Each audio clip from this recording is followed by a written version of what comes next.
Patotoong habang nandoon kayo sa South Korea, may taong sobrang miss na miss ninyo at nakakamiss din sa inyo na nasa Pilipinas. Siyempre, may mga missions kami, pagod. Meron akong narinig palagi sa kabilang kwarto na may kausap yung katabi ko dito. Yun lang naman.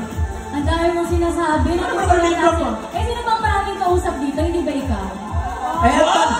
Ang dami kausap. Pero sino nga yun? Pwede ba namin malaman kung sino yung kausap mo, Lexi? Siyempre si Mateo Diaz. Totoo pangalan na tayo. Marami bang nakakamiss sa'yo sa South Korea? Mabayaw ko. Yung sa akin, GC na lang eh. Para isa na lang. Oh!